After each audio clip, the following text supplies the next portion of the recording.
Alright, today we're back in my kitchen and I've got a new helper. Hi. She's going to help me make cinnamon rolls because she's craving them. So Yes. We're going to go through how to make cinnamon rolls. So what's the first things we do? We first wash our hands. Wash your hands, do-do-do-do-do. But we already did that. Thank you. If you want raisins, you need to prep your raisins so that they are soft and moist. Because if you don't prep your raisins, they'll suck the moisture right out of your cinnamon rolls. I've heated up some water, got a half a cup of raisins, just filling it up.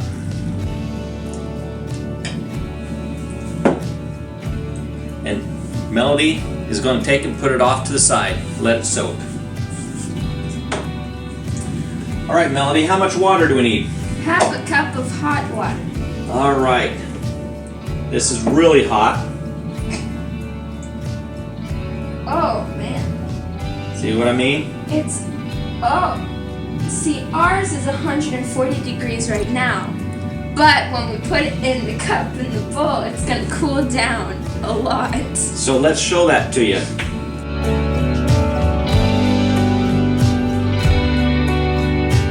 What are we getting to now? We are at... 110? Yes. So 110 is just warm to the hand. And that's about what you want for your yeast. You don't want it too cold, you don't want it too warm. If you get it too warm, you're going to kill it. If you get it too cold, it's not going to raise very fast. Next, we need 2 tablespoons of yeast. All right, so 1 tablespoon is equal to a yeast cake or 1 package of yeast. Will you mix that in for us? Yes. One of the things you want to make sure you do is dissolve all the yeast in the water that's there. So we have already prepped our half cup of sugar and we are going to pour it in. And then we need 2 teaspoons of salt.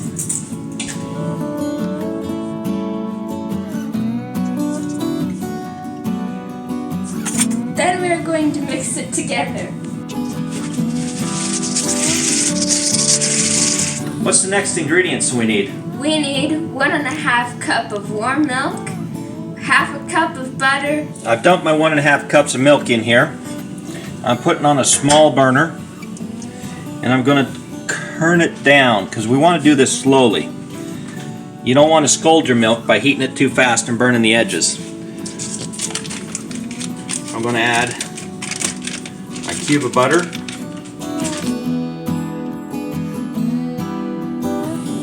As you can see, the butter's melting fairly quick. I want to keep it moving.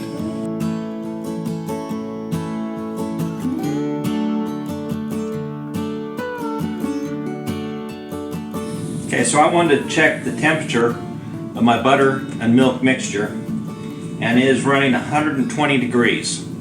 That's not too bad, but it's still just on the warm side. So what we're going to do as we dump it in,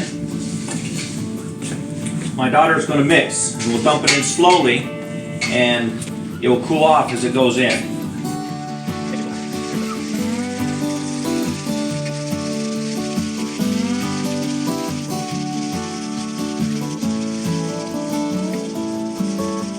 The next thing we need to put in are 2 eggs. Alright, would you like to do that?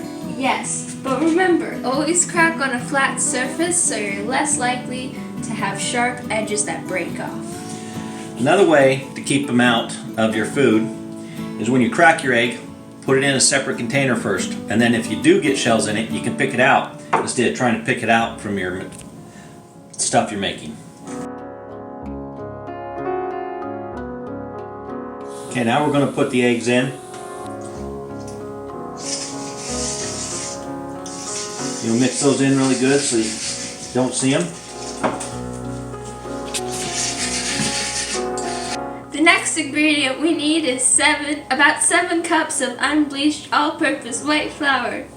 Thank you. One of the things we want to do though, before we put all 7 cups in at once, we want to add our first 4 cups and get those mixed in. We want to let it settle and rise for just about 5 to 10 minutes. So we'll get the 4 cups in, mix it in, and then let it sit.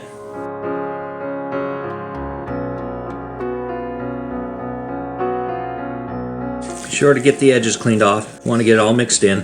While that is rising, I like nuts in mine. So we got to prep our nuts for when we get ready to use it. So I've got a half a cup of walnuts. Now, depending on how fine of nuts you want, you can just keep going back and forth, back and forth.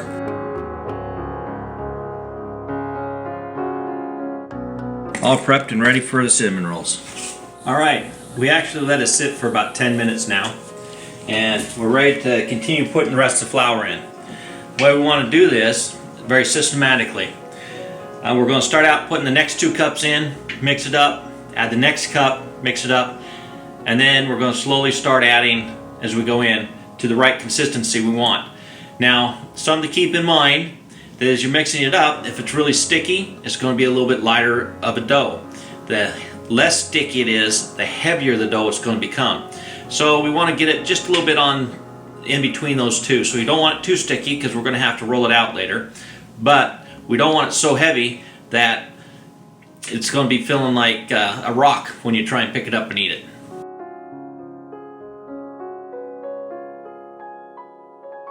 See how it's quickly absorbing that flour into it?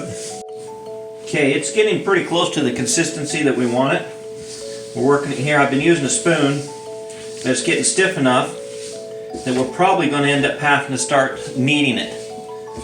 And before you start kneading it, since how you've been touching everything, and we've been touching everything as we've gone around, putting stuff up, we're going to wash our hands again.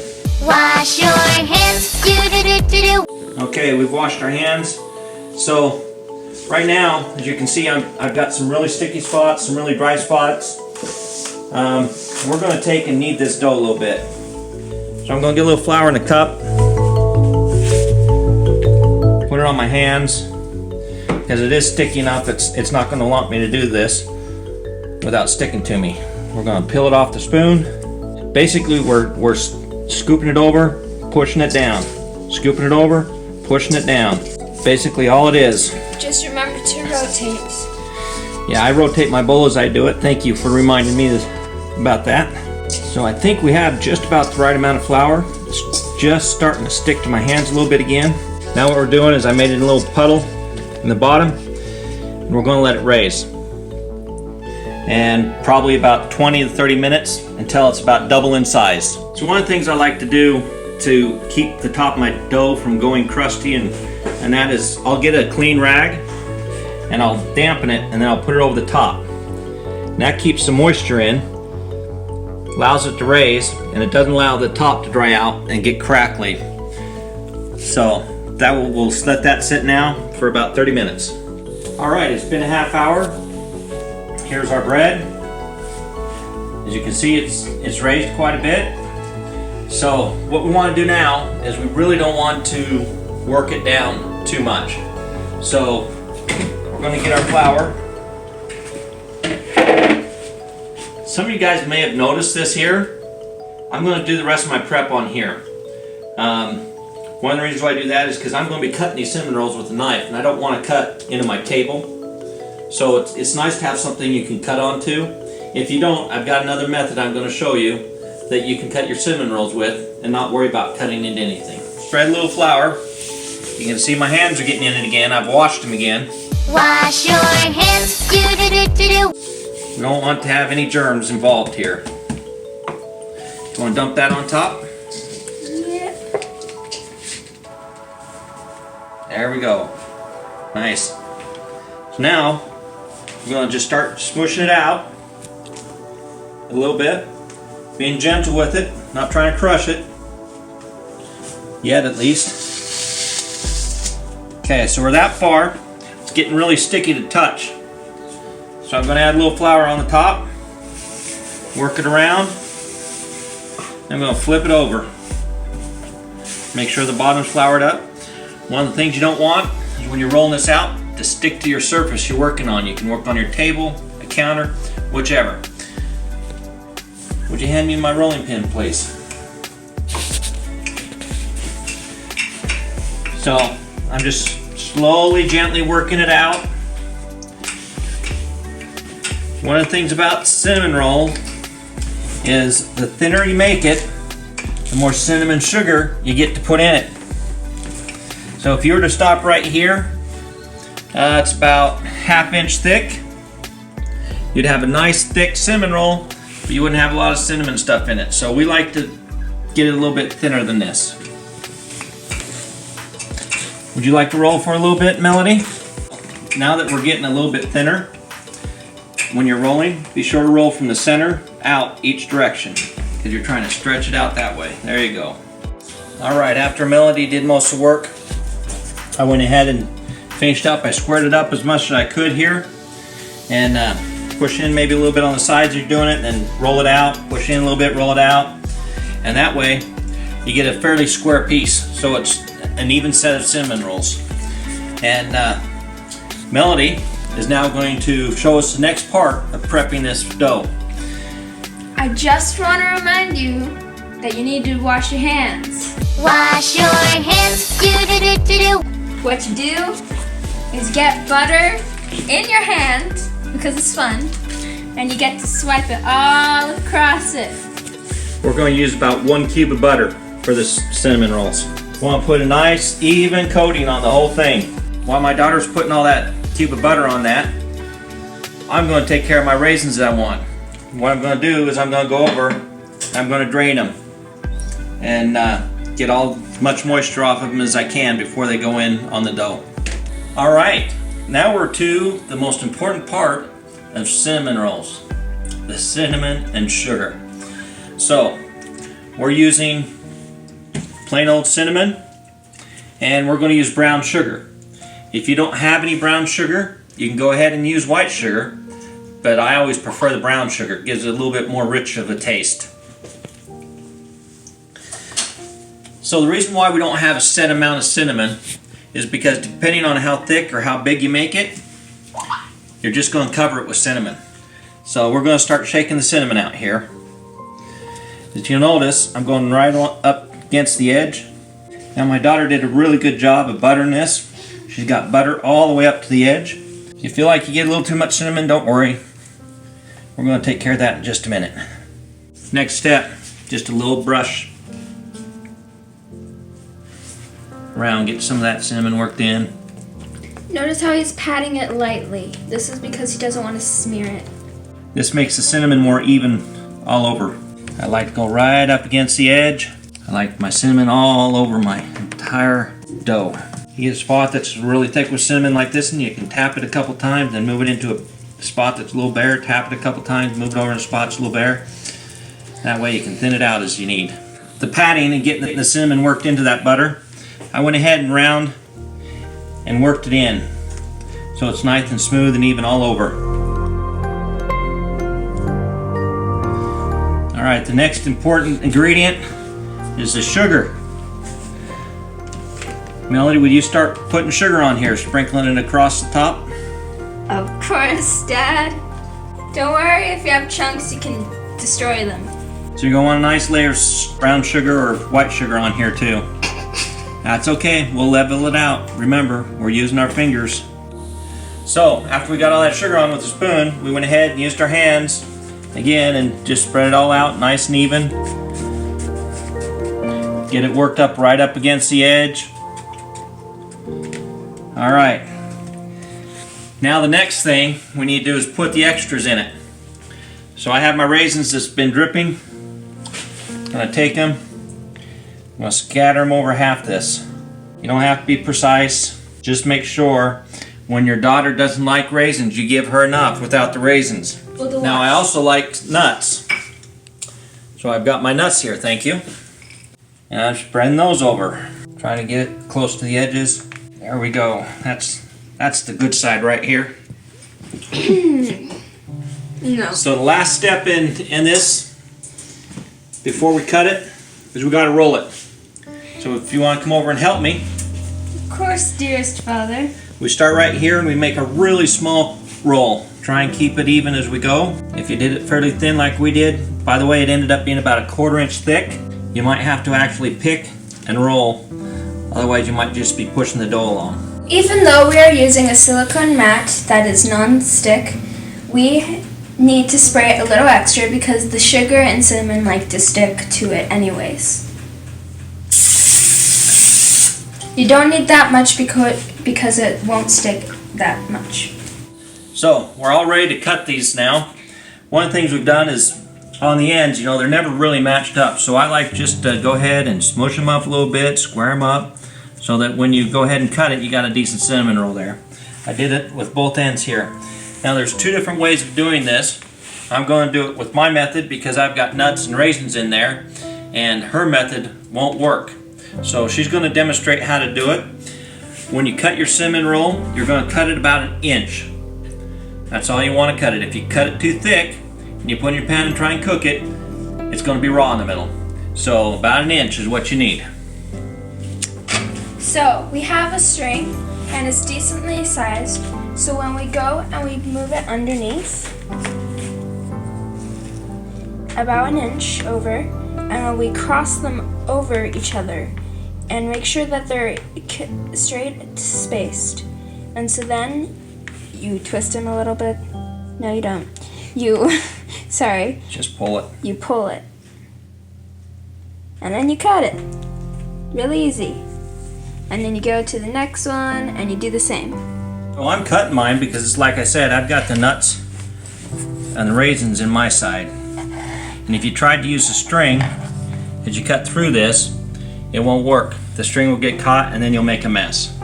Alright, so you can see the difference. These are the ones that I cut. Those are the ones she did with pulling the string. And sometimes when you're using the string to pull them, it will take and start coming apart. Even some of these will start coming apart. So what you can do is you reach over right where it's coming apart, squish it together. Just give it a little pinch. Give it a little pinch. And then they'll stay together. We're all ready to go. We do not put them in the oven yet. We let them raise a little bit before, but now that we've flattened it out, done all that stuff to it, we now need to let them raise again. Depending on the temperature of your house, it can be either 20 to 30 minutes, but in this configuration right here, they're probably going to add another half their size again to it. That's about what you're looking for. Now you don't have to cook them on sheets like this. You can cook them in a cake pan. When you cook them in the cake pan, you'll get more of them because they'll be touching each other. When you cook them like this, there'll be less touching and there'll be more crust on it. So if you like them without the crust, cook them in a cake pan. If you like them more with the crust, cook them on a flat pan. The rising process, remember to preheat the oven to 350 degrees. After our little discussion about how to cook these in different pans, we decided to go ahead and do that. So filled one pan up, and then we put them on the other ones on the flat pan, and we let them raise. And as you can see, it's nice and filled, and as it's cooked, it's going to swell up and raise just a little bit more, get a little larger. And it's time to put it in. Now normally you'd want to cook one pan at a time because these sheets are too big, but we're going to try and cook both of them because it's getting kind of late. One of the things we're going to need with these cinnamon rolls is some sort of glaze or frosting to go over the top. So a real simple frosting that you can use is 2 cups of powdered sugar, 1 tablespoon of soft butter, and then your choice of flavoring of extract. I've got some vanilla in here. And then you start mixing it up, and then you slowly add, as you can see, slowly add just a tad bit of milk at a time till you get the consistency you want. If you wanted a glaze, you make it quite runny. If you wanted a frosting, just add a little bit until you get the thickness you want for your frosting. Doesn't take much liquid with powdered sugar to get it to adhere. I like mine a little bit more of a glaze style. Right now it's pretty close to what you'd call a frosting. My rolls are done. If you can see this nice golden brown all around the edges, that's what you're looking for. One other thing I did just to verify the center was good, so I took a knife And I pushed on the center here, and it was solid. You could move the whole thing with it, so it's not doughy underneath. And what I'm going to do is let it cool just for a couple minutes here, and I'm going to put it on the rack, let it cool a little longer. I like to put my frosting on while it's hot because it seeps down into all the cracks and crevices. And then we'll check on Melody's in just a moment and see how close they are. I put mine in a pan, and it has a nice golden top, and it looks delicious.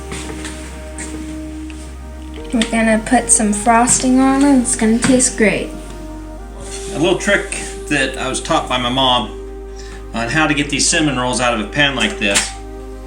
So you put a cooling rack on it. Let me grab this. And the other one, not the dry one. Thanks. So you put the cooling rack on it, grab hold, you flip it over, you just let it sit there for a few minutes. And what it does is the gravity will pull it down, and it'll slowly release from the sugars and stuff that are stuck to the bottom. And as it sits there and the moisture sweats on a little bit, it becomes a little less attached, and it'll just fall right on that, and you'll be able to take it right off, and you'll be able to frost them. Okay, I'm going to show you what we're talking about here. There it is. There's those beautiful cinnamon rolls. Nice golden brown all the way around. So we're going to take the time, we're going to frost them now. They're still a little warm. Get a nice little helping frost down there. You can see this and how they're starting to melt and glaze over. I'm frosting mine now, and it's gonna be really nice. I like to do it on the bottom because it's nice and flat and looks great. We cut the inside of it open so you could see how it looks, even though that is not the proper way to eat a cinnamon roll. But we're just gonna go with it because Dad cut it already. Okay.